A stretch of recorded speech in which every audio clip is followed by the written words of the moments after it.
Greetings and salutations, everyone. My name is Andrew Kirchhoff, and welcome to my YouTube channel. Today, we're going to be talking about my Week 15 waiver wire targets for the 2019 fantasy football season. On today's episode, we're going to be talking about some waiver wire targets going into Week 15 at the running back, wide receiver, tight end, quarterback, and defensive positions to kind of give you guys some perspective on who had some breakout weeks that can help win you guys fantasy football championships this season.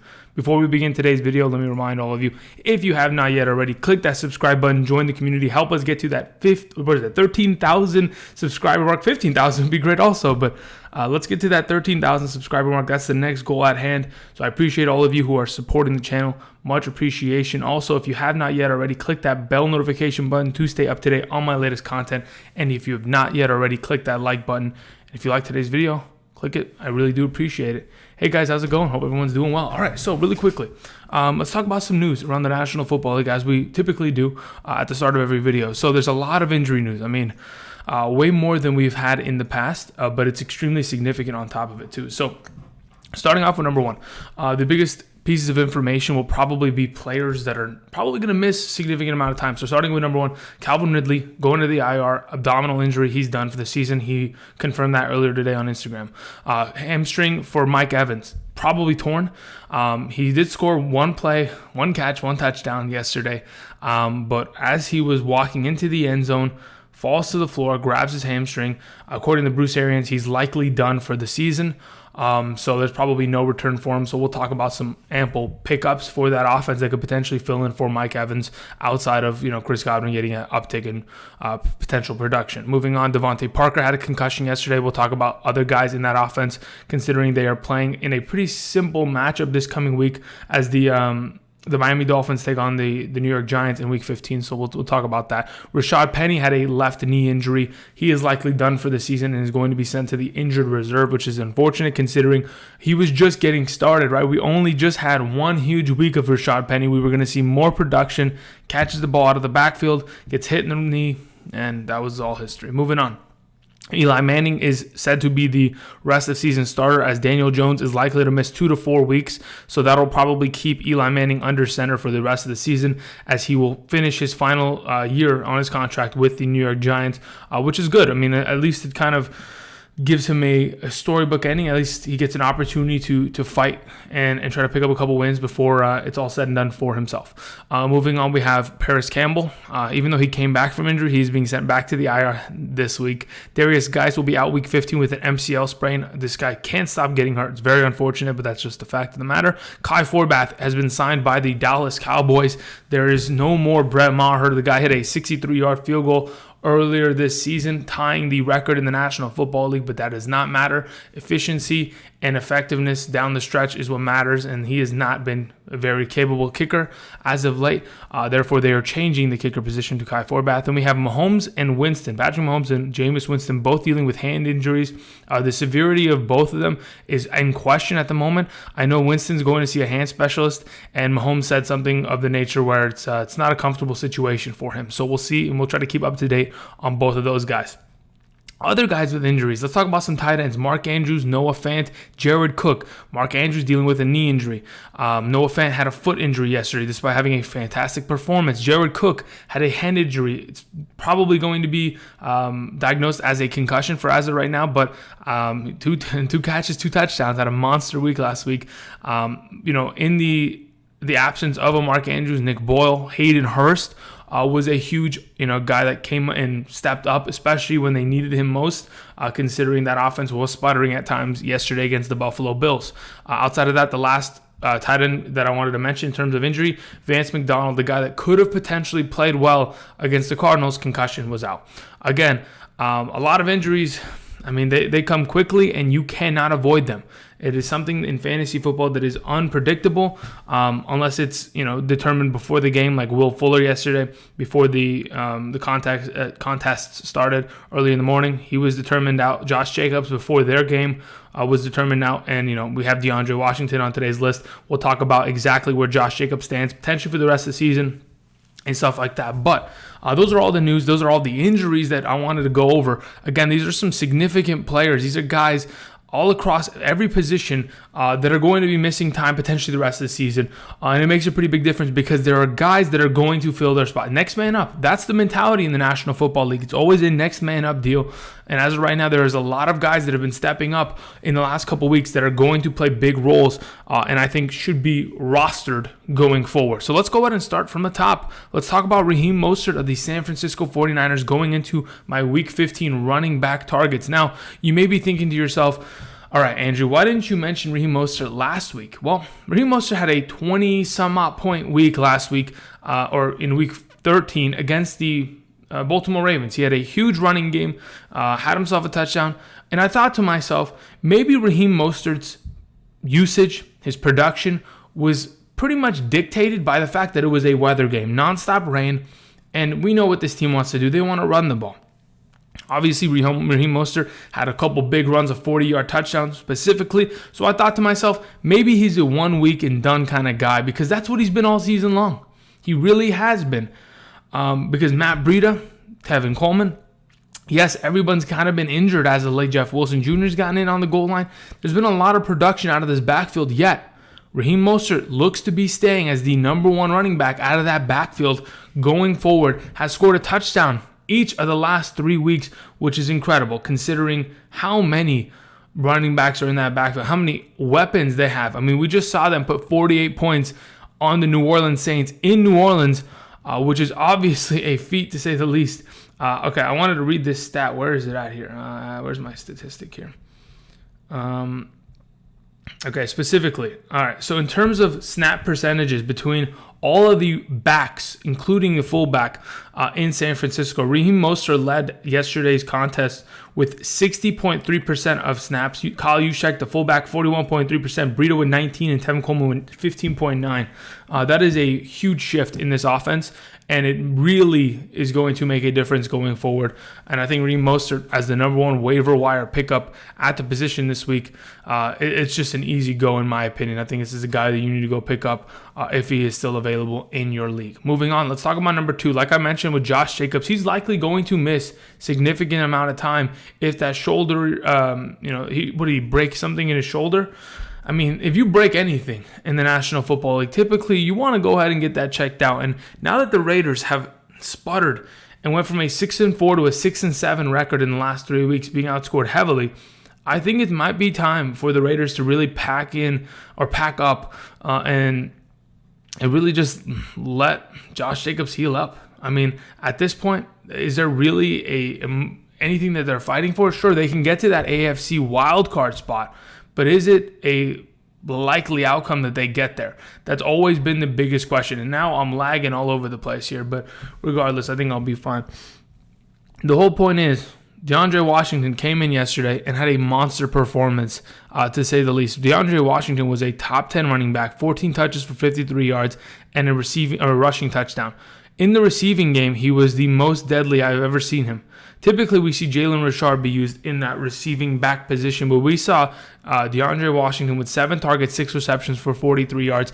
That is an underrated amount of points. I mean, just in like thinking about it in a full PPR sense, that is ridiculous. Half PPR is beautiful, and even in a standard, at least he's getting touches that are going to lead to points. That's all we wanted to see, and that's hopefully what we'll continue to see rest of the season. I'm going to do something real quick. Let's adjust this. There we go. All right. So anyway, DeAndre Washington, if they go ahead and shut down Josh Jacobs, he's the guy I want. Moving on, number 3, Adrian Peterson. Like we mentioned earlier, Adrian Peterson will probably be the starting running back for this team rest of the season, as Darius Geis is down and probably could potentially be out. An MCL sprain is something that you're going to probably need 4 weeks to return from. Chances are his season is done. That's unfortunate, but in his absence, in Darius Geis' absence, Adrian Peterson came in yesterday, 20 rushing attempts, 76 yards, and a rushing touchdown. Looked perfectly fine. This coming week against Philadelphia, not beautiful. But in the following week, in Week 16 against the New York Giants, not a bad matchup in my opinion, and potentially an opportunity for a guy like Adrian Peterson to step up and have himself a decent game there if in fact Darius Geis continues to be out. We'll see. But I think Adrian Peterson, not a bad pickup this coming week. Moving on, number 4, Patrick Laird. I mean, let's be honest. The guy came in, ran the ball 15 times, caught the ball 4 times, totaled over 80 total yards of scrimmage. 10 points in a half PPR scoring format. Beautiful. That's it. That's exactly what we wanted. We wanted him to be a 10-point flex option, and he absolutely produced as such.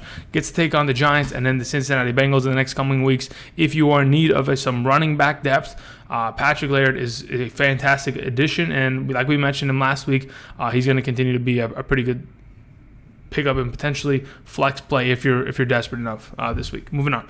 Chris Thompson is my number 5.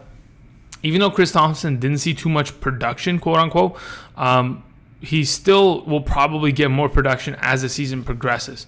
The way I see it as of right now, Chris Thompson is a receiving back for this team. They want to use him as much as they possibly can in the receiving game, and they kind of did so because of the fact that they were down for a majority of this game. I mean, for almost the entire game. Chris Thompson will come in on third downs because Adrian Peterson is not a receiving back. He had 8 targets, 7 receptions for 43 yards in a full PPR scoring format. I don't see Chris Thompson as a bad option, especially if, in fact, we're getting higher scoring matchups when they are playing worse and worse defenses. If, in fact, Philadelphia, the New York Giants in the coming weeks end up being decent matchups, I could see a guy like Chris Thompson being a decent play in those opportunities. So he's my number 5. Moving on, let's talk about the last option at the running back position for this week. This is going to be Bilal Powell / Ty Montgomery. David Montgomery. So Bilal Powell, Ty Montgomery. So each of these two New York Jets running backs, they have a lot of value. And it's no doubt about that at this point in time. If, in fact, Le'Veon Bell is going to miss. They're on a short week. They play Thursday. They play against the Ravens. Sure, all of this hurts. Bilal Powell is currently questionable. If Ty Montgomery is the lone playing back this coming week, again, we have to remember he is a former wide receiver, could see a lot of usage in the passing game. We saw a guy like Bilal Powell this past week come out 19 rushing attempts for 74 rushing yards. Absolutely what we want to see. 3 targets, 2 receptions for 14. Not bad. He didn't score a touchdown, but he still got a lot of usage. 21 total touches. That is not bad at all. So I think going forward, if in fact one of these guys is to be the starting running back, if in fact Le'Veon Bell is out this coming Thursday, then I don't mind rolling with them. All right, let's go ahead and move on. Let's talk about the wide receiver position going into Week 15. There's a lot of names to be talked about. So let's start it off from the top. Anthony Miller had himself a good Thursday night performance for the Chicago Bears against the Dallas Cowboys, and that's his 4th in a row in my opinion. His target count continues to rise, and sure, his production wasn't incredible. It wasn't like, oh, I'm falling out of my chair. This guy's incredible. No. Listen, all we want him to do is just see targets and score, as much as he possibly can. Sure, he didn't see as many targets as he had in the 3 prior weeks, 11, 9, and 13.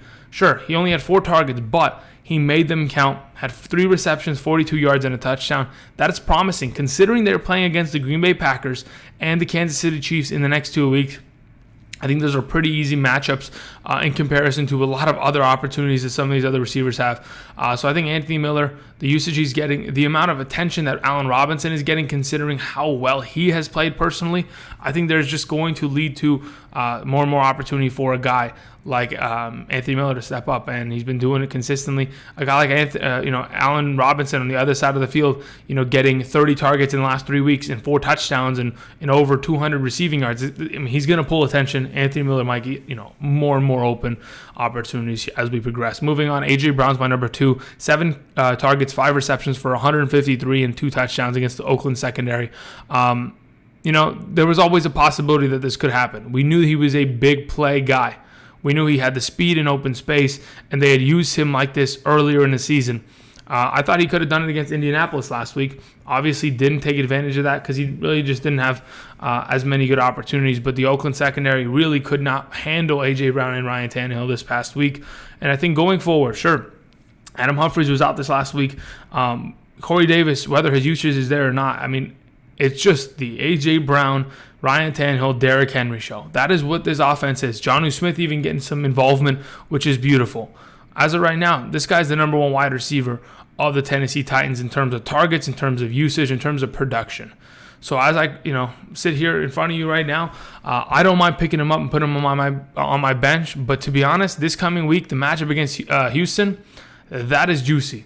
Houston looked terrible, and the fact that Drew Lock went into Houston and dominated and put up 38 points against that defense, leads me to believe there's a good opportunity that A.J. Brown could be a good start this week. He's my number 2. Moving on to number 3, Russell Gage. With Calvin Ridley going out this week, Russell Gage has a huge opportunity. Sure, he wasn't, the guy that caught the one pass for 93 yards and a touchdown this week for the Atlanta Falcons, but he is going to probably be the number 2 next to Julio Jones. With Julio Jones dealing with so many injuries, not playing well this season, as we would have anticipated or had liked for him to be, still, they could shut down Julio. And then we have Russell Gage as the only receiver there. I don't know if that's going to happen, but at least Russell Gage is going to have the opportunity of being the number 2 wide receiver going forward. He's my number 3 option this week as the Atlanta Falcons take on some relatively decent matchups in the coming weeks. Again, this coming week they get San Francisco. Sure, that's not great, but in week 16, Jacksonville, I think is a pretty good game, in my opinion. But we'll just have to see. Again, Russell Gage could run around and get some garbage time catches at the slot position.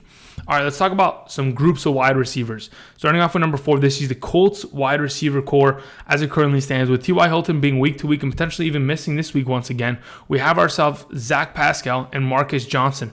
Marcus Johnson was the biggest surprise, play, I guess, or, performance of the week. 7 targets, 105 yards on 3 receptions and a touchdown. Had himself an 18-point fantasy week and a half PPR. He even had more points than his buddy Zach Pascal, which they both had incredible numbers. 18 fantasy points for Johnson and 17.9 for a guy like Zach Pascal, who had 9 targets, 5 receptions, 74 yards and a touchdown, and a 2-point conversion. All in all, the receiving core as of right now, where it stands, those are the 2 guys that I want any part of. Specifically, I want Zach Pascal because I've seen him produce more and I've seen him be more reliable and relied upon. So as of right now, his 35% usage, sure, it's low. Marcus Johnson's at a 0 for a reason. I'd rather have a piece of Pascal, but I wanted to mention both the Colts receivers so we're on the same page. Moving on, Diontae Johnson had himself a ginormous week. We thought maybe it was going to be James Washington because it had been James Washington for the last, 3 of the last 4 weeks. Instead, we had Diontae Johnson stepping up and having a monster performance in the passing game, and just he was honestly out of his mind in terms of his production. Not only was he able to, what the heck?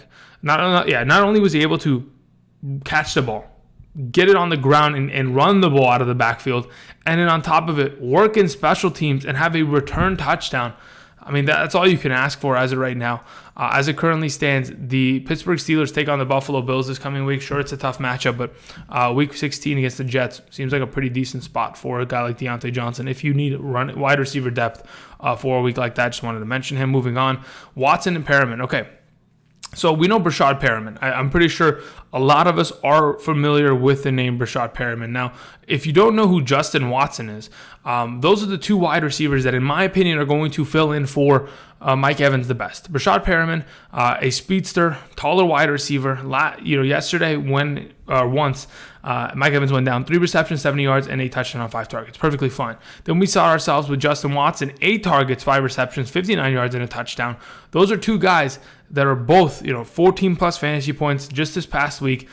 Once the Tampa Bay Buccaneers really cracked open a lead and got that competitive. This coming week they have they have Detroit, then they have Houston. Not a bad schedule for them, in my opinion. I think they could really take advantage of that, and I think one of these 2 guys is going to be the next guy to step up, especially in an offense that is scoring as much as they are on a win streak that they are. I think it's 3 in a row. It's perfectly fine, and I think trusting in which one is going to be the biggest question, because I'm not sure exactly what we're going to see out of the bunch. I guess we're just going to have to wait and see what kind of snap counts that they're working with, and what Bruce Arians is probably going to put out there in terms of where they line them up and all of that kind of jazz. All right. Anyway, let's see that. Okay, we're good. Moving on. We have Hurns and Ford. So as I mentioned, Devontae Parker suffered a concussion.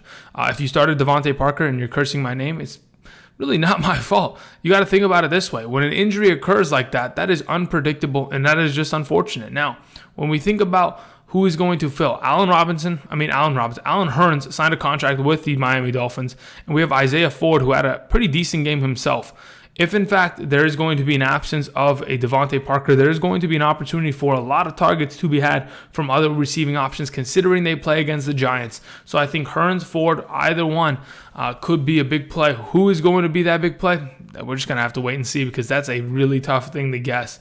Considering we haven't seen very much usage of either. We've seen more of Hurns than Ford, so that's where I would kind of lean towards, considering Hurns back in Jacksonville, back in Dallas. We've seen him produce in the NFL, and he's a better receiver in my opinion, because he just has more experience at this moment. Moving on, number 8, Coutee and Kenny Stills. Like yesterday kind of presented, if Will Fuller is going to continue to miss time, and he's not going to play against the Tennessee Titans this coming week, Coutee, yes, he fumbled. Kenny Stills could end up being decent plays, because this offense really did struggle early in the game. And outside of DeAndre Hopkins and the services of Deshaun Watson running the ball on the ground, they really need help. So hopefully one of these two guys can step up in the coming weeks and be contributors. Let's go ahead and move on. Let's talk about the tight end position going into week 15. We're starting off with my number 1, Tyler Higbee. Okay, so as it currently stands, Tyler Higbee had himself a pretty decent week, in my opinion, against, a decent week to say the least. 11 targets, 7 receptions for 116 yards.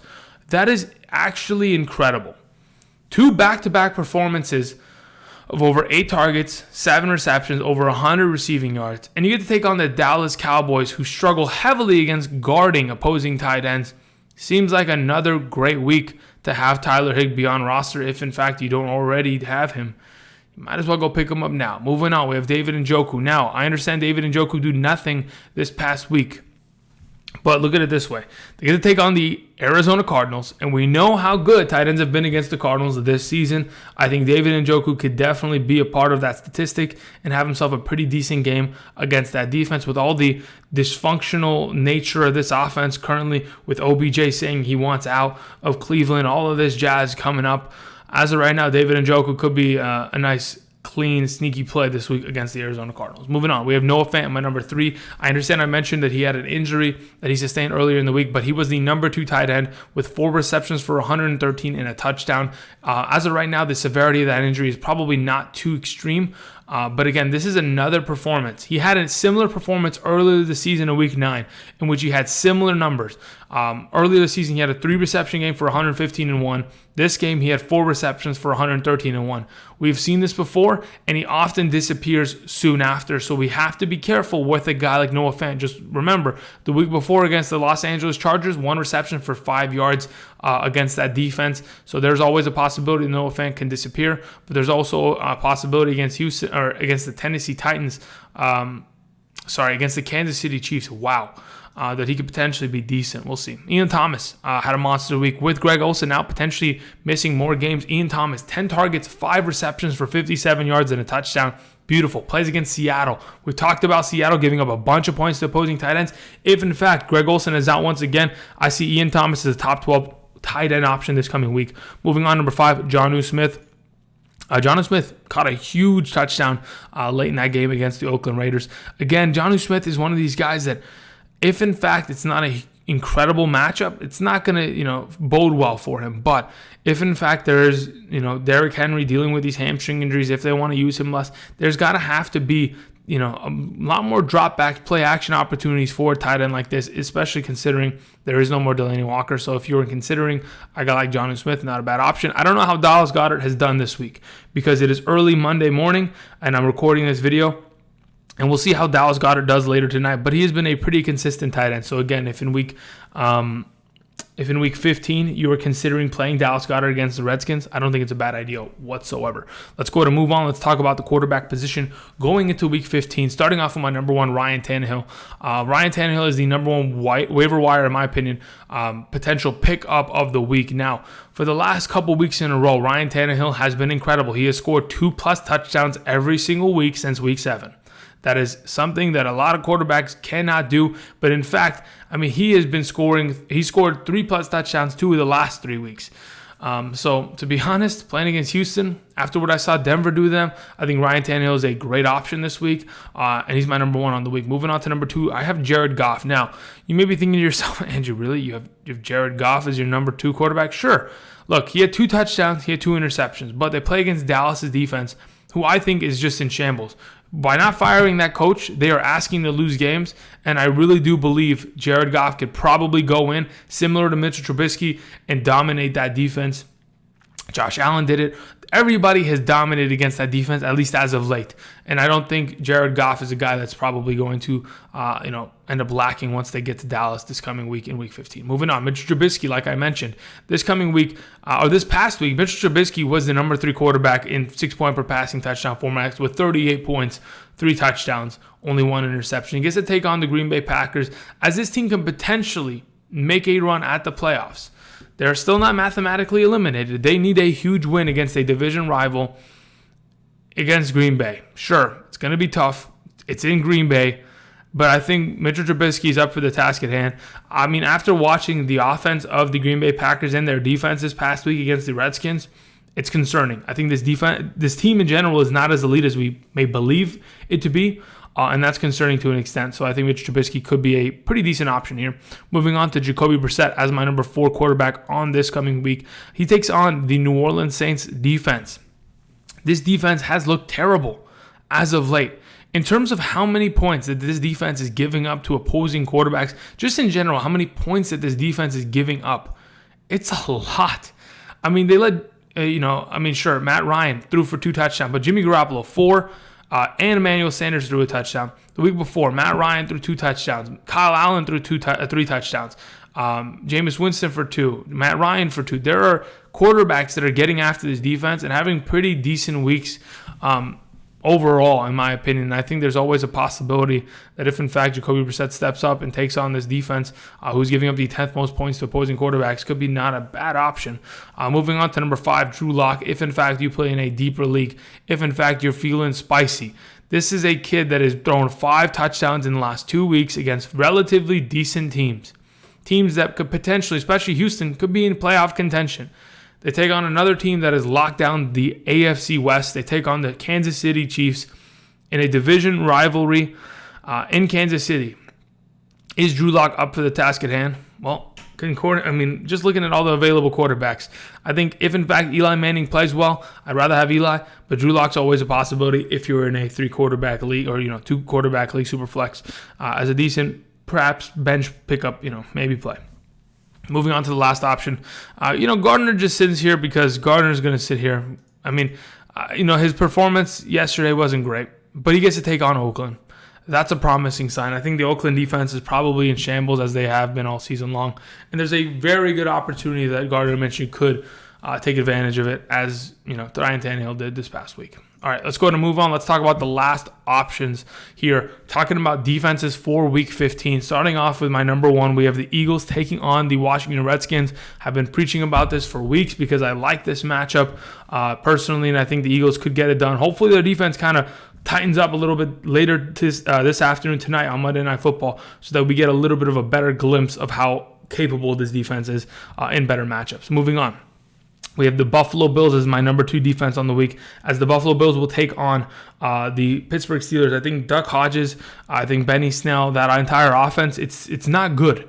The fact that they win games is a masterclass in coaching. So I really do believe a defense like the Buffalo Bills, sure, it'll be in Pittsburgh.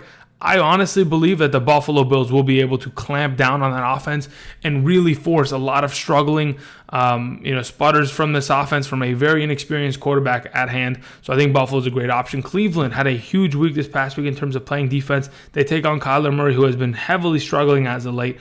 And if, in fact, this pass rush can get after Kyler Murray as they did against Andy Dalton, we're going to see similar production in forcing Kyler Murray to have to get the ball out of his hands quickly, force himself into throwing turnovers or getting sacked and just racking points for that defense. Moving on, we have the Tennessee Titans taking on the Houston Texans. Houston sometimes just disappears. If, in fact, Tennessee is to get after Deshaun Watson, score early, keep the ball out of his hands with Derrick Henry on the field consistently, I honestly could see the Tennessee Titans scoring a decent amount of points. Now, you may be thinking, Andrew, outside of that touchdown, fumble recovery return, when Darren Waller coughed up the ball, there wasn't much production from Tennessee in terms of defense. Honestly, yeah, that's a fact. But they have been a defense that has scored each of the last 3 weeks. they're scoring. They're finding the end zone somehow. Maybe it's a streak that I want to kind of tap into. It's another one of these defensive options if you don't have anything better. And then we have number 5, Seattle, playing against the Carolina Panthers. Carolina's been awful. Even though Christian McCaffrey's been great and Kyle Allen has scored, at least scored some touchdowns as of late in terms of throwing it to Ian Thomas and, the other guys, DJ Moore in the last couple of weeks, Curtis Samuel. I honestly think that there is a very good chance that the Seattle Seahawks could really clamp down on a Carolina team here as they run the crap out of the ball and they kill a lot of clock. All they got to do is 3-and-out this offense and then feed Carson, and he will eat. Moving on to the last option, we have the Kansas City Chiefs against the rookie quarterback, Drew Lock. If, in fact, because I like Kansas City's defense, I think, like I mentioned last week, they are a lot better than people give them credit for. Now, sure, the Patriots should have scored another touchdown. They got gypped on that one. They didn't have any more challenges. It happens, okay? Only in the NFL, of course, but it happens. Regardless, I think Kansas City, if, in fact, this rookie comes in all on his high horse and starts trying to sling it, and the secondary gets after him, I really think they could make some plays and force some turnovers and really get, a pretty good amount of defensive points considering the options at hand. So Kansas City is my last option. That's it. I want to thank everybody for watching. Appreciate you guys taking your time out of your day to watch today. Hopefully you picked up that W in Week 14. We're on the Week 15. Perhaps you were on a bye week. You're getting ready to get into your Week 15 matchups coming this week. It's going to be a lot of fun, guys. I appreciate everybody watching. And until tomorrow, where we'll talk about running backs, I appreciate it, and I'll see you guys. Peace.